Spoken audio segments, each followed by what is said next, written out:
फिरोजपुर में घटना हुई है, जिस तरीके से नंगन अवस्था में उस बच्ची को, उस लड़की को, वो हम सबकी जिम्मेदारी है, उस लड़की को सरेआम मार्च कराया जा रहा है, कहीं ना कहीं हम पीछे हैं जो आज ये हो रहा है। ज़्यादा नहीं कहते तो अभी 10 साल हो गए होंगे कम से कम समाज में ये लड़ाई लड़ते सबके लिए। और क्यों लड़ाई लड़ते? क्योंकि मुझे लगता है कि जो हम पढ़ते हैं, लिखते हैं और सुनते हैं पे बैक टू सोसाइटी, और जब आप पढ़ लिख जाते हो तो आपकी सबसे बड़ी जिम्मेदारी बनती है समाज में आप पीछे पे बैक करें। आज आप जिस भवन में, जिस जगह पे बैठे हैं, इसका नाम मैंने पढ़ा है डॉक्टर बाबा साहेब भीमराव अम्बेडकर जी के नाम से, और संत रविदास जी का भी बाहर मैंने देखा।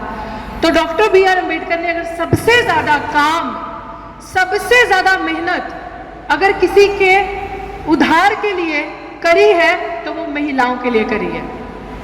वो अकेला ऐसा योद्धा था, वो ऐसे नहीं कि वो एक दलित वर्ग से आते थे तो उन्होंने सिर्फ दलित महिलाओं को ही अपलिफ्टमेंट की या ऊपर लाने की बात करी। हर महिलाओं के लिए जो हिंदू कोड बिल उन्होंने लाया था, आप सबने पढ़ा होगा, उन्होंने नहीं देखा है किस धर्म से है, किस जाति से है, इसका रंग क्या है, भेद क्या है, सबके लिए काम करा। तो ये समाज में एक महिला होने के नाते बड़ी कमी खलकती है कि जब भी हम इस तरीके के प्रोग्राम में जाते हैं, जो हमारे पिछड़े वर्ग की महिलाएं हैं वो पिछड़ी ही हैं आज दिन तक, उसमें बहुत बड़ा आप सब लोग अम्बेडकर बन सकते हैं, आप सब लोग अपनी ड्यूटी निभा सकते हैं कि जब भी हम किसी भी सोशल मूवमेंट में जाएं, क्योंकि आप अंधविश्वास से समाज का जो वो सदियों से बाहर ढोती आ रही है, आप कैसे निकालोगे उसमें से उनको? ऐसे ही निकालोगे ना जब ऐसे कार्यक्रम में लाओगे। हम जैसी महिलाएं हैं, जैसे मीनू सिंह जैसी महिलाएं बैठी है, इनके साथ जब आप मिलाओगे, जैसे एक वो बच्ची पीछे बैठी है, आप मिलाओगे तो उनका आत्मसम्मान, उनका आत्मबल बढ़ेगा, उनको लगेगा कि हम भी कुछ कर सकते हैं, हमारा भी वजूद है। तो यही मेरी सबसे पहली तो विनती आपसे यही है कि आप इस पर थोड़ा फोकस करें कि जब भी आप घर से बाहर जाएं तो अपनी माता को या बहन को या बीवी को या अगर आपकी कोई दोस्त है उसको ज़रूर अपने साथ लेके चलें, तभी हमारे समाज में बढ़ोतरी आएगी। और दूसरी चीज़, आज हम यहाँ पे इकट्ठे हुए हैं, मैं जो मुझे लगता है कि मुझे डिलीवर करना चाहिए, मुझे नहीं पता, क्लैरिटी नहीं है मुझे एग्जैक्टली कि हमारा मुद्दा क्या है, लेकिन मुझे लगता है कि भाईचारे से बड़ी चीज़ क्या होगी, आपसी भाईचारा ही होगा।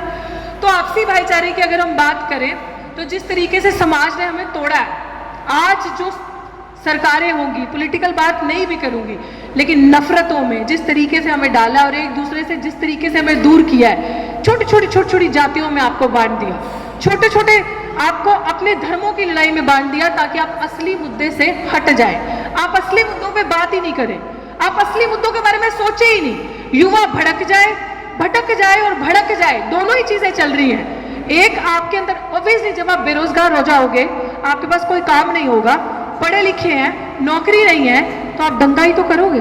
आप क्या करोगे? छोटी छोटी बातों पे आपको गुस्सा आएगा और आप आपस में दो कोई बात करेगा, आपके अंदर सहन शक्ति होगी नहीं, देर लड़ोगे एक दूसरे के साथ। तो ये बहुत साजिश के तहत हो रहा है जो हमारे साथ किया जा रहा है, जिस चीज़ों से हमें दूर रखा जा रहा है। ऐसे नहीं हो रही ये सारी चीज़ें।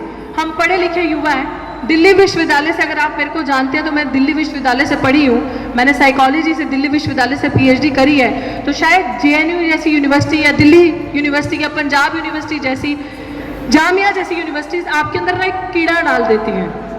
वो एक ऐसा कीड़ा आपके अंदर आ जाता है कि आप चुप नहीं रह सकते।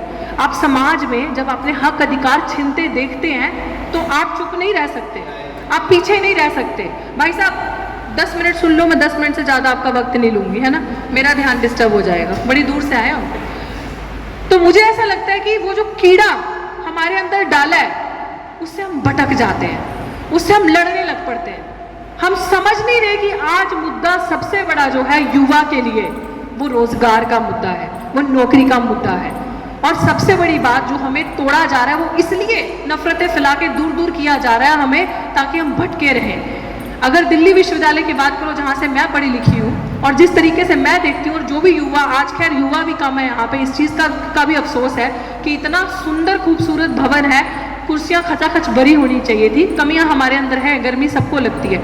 लेकिन अगर हम इसी गफलत की नींद में सोते रहे तो जिस तरीके से शिक्षा नीतियाँ आ रही हैं और शिक्षा का निजीकरण हो रहा है, तो मैम आप यकीन मानिए आप नहीं बैठ पाएंगे इन कुर्सियों पे भी।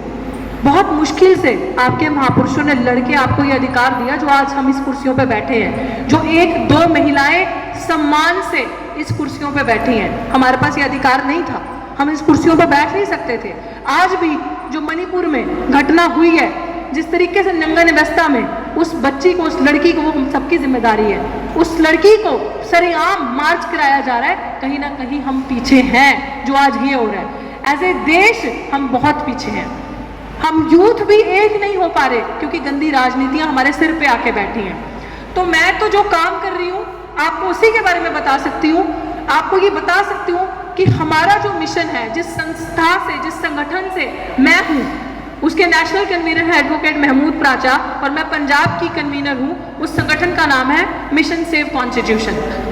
आप मुझे आज हाथ खड़ा करके कोई सवाल भी पूछना चाहता है, वो ये बता दो कि आज संविधान ने हमें जो दिया है वो एक तरफ है और संविधान को कौन खत्म करना चाहता है वो किस तरफ है। आप समझते हैं संविधान को बचाना? आप समझते हैं संविधान क्या है? संविधान हम ये समझते हैं। तो अगर हम पढ़े लिखे होंगे, लेकिन अगर हम पढ़े लिखे हैं तो आज सबसे बड़ी जो जरूरत है हमारे देश को, वो एक होकर अपने संविधान को बचाने की जरूरत है। नहीं तो जो मणिपुर में हुआ वो आज मणिपुर में हुआ, कल वो आपकी, हमारी बहन, बेटी, माँ के साथ हो सकता है। क्योंकि वो बेसिक ह्यूमन राइट्स जो हैं और एक विमेन की जो डिग्निटी, विमेन के साथ जो हो रहा है, औरत के साथ उसके अधिकारों का जो हनन हो रहा है। क्योंकि जहाँ पे संविधान की उल्लंघना होती है, जहाँ पे कानून व्यवस्था खराब होती है, कानून को नहीं माना जाता, जहाँ पे लोग अपने हाथ में कानून को ले लेते हैं, वो चीज़ होती है। और मैं उस जगह से हूँ, वो हमने बेड़ा उठाया है कि हम चाहे कुछ भी हो, अंत तो सबका मौत ही है ना, उससे ऊपर कुछ नहीं है। लेकिन हम जब तक जिएंगे, ये मुंह में आवाज़ है शिक्षा, क्योंकि वो शेरनी का दूध है, जो पढ़ता है वो दहाड़ता है। तो शायद मेरे अंदर वो शिक्षा है, वो गुण है। मैं पढ़ी लिखी हूँ, पंजाब से हूँ पीछे से, और दिल्ली विश्वविद्यालय में पढ़ाई की है। तो मुझे इस चीज़ का एहसास है कि पहले तो हरियाणा और जो पंजाब का भाईचारा है, इसीलिए उठ के आई भी हूँ 150 किलोमीटर चल के, कि ये भाईचारा बने, ये आपसी प्यार बने। और इस भाईचारा से, आपसी प्यार से अगर हम एक होंगे, हमारे अंदर एकत्व का भाव आएगा, तो हम साथ मिलके बहुत सारी मुश्किलों का हल कर लेंगे। तब हमें कोई तोड़ नहीं सकता, तब हमारे अंदर नफरत नहीं आएगी। हम आपस में लड़ेंगे नहीं कि ये हिंदू है, ये मुसलमान है। जिस तरीके से गंदे गंदे बयान आते हैं कि राम चिल्लाएंगे, जब मुल्ले काटे जाएंगे तो राम राम चिल्लाएंगे, हमारी आंखों के सामने हुआ। ये दिल्ली की धरती पे हमारे सामने हुए सारी चीजें, ये हमारे सामने चीजें चलती हैं। और यूथ कोई कर नहीं रहा, दंगे करने वाला भी यूथ होता है, भड़काया जाता है, बरगलाया जाता है। और उसके अंदर जो सबसे ज्यादा यूथ है वो SC ST OBC मिनॉरिटीज का यूथ है, जिसमें सारा समाज आ गया, जिसमें सारा जो हम कहते हैं बहुजन समाज, जिसमें दलित, आदिवासी, पिछड़े, जाट, गुज्जर, जट, ये सारा समाज आ जाता है। असली टारगेट वही है कि इनकी जो एकता है, जो बहुजन एकता है, वो एक ना हो। हर पल आपको तोड़ने का टारगेट किया जा रहा है, हर पल आपके साथ साजिश हो रही है। अभी दिल्ली में कोरोना काल का कहते हैं ना, आपदा में अफसर कैसे निकाला जाता है, इनसे पूछो जो आज सत्ता में दलाल बैठे हैं। उन्होंने कोरोना काल में आपको घर में कैद कर दिया, कोरोना का खौफ हो गया, और पीछे से 3 कृषि कानून ले आए, और वहां पे जिस तरीके से आपने देखा नई शिक्षा नीति ले आई। आज आपके बच्चों को बताना इसलिए मैं जरूरी समझती हूँ, अगर आपके बच्चों ने दिल्ली विश्वविद्यालय जैसी यूनिवर्सिटीज में या बड़ी बड़ी यूनिवर्सिटीज में जाके पढ़ना है, आप यकीन मानिए 3 महीने के बाद आपका बच्चा दिल्ली यूनिवर्सिटी में नहीं जा सकता। आप में से कितने लोग हैं जो 3 महीने की फीस 6-6 लाख रुपए दे सकते हैं, या क्वार्टरली फीस 6-6 लाख रुपए दे सकते हैं? जो सरकारी संस्थाएं जहां पे आपके बच्चे मात्र सालाना 2000 या 3000 रुपए में पढ़ेंगे, साल की income, best of the college जो यूनिवर्सिटी है जहां पे आपके बच्चे फ्री पढ़ सकते हैं, आज आपको 3 महीने का 6-6 लाख रुपया देना पड़ेगा। यह है नई शिक्षा नीति, जिसका विरोध आपने नहीं किया।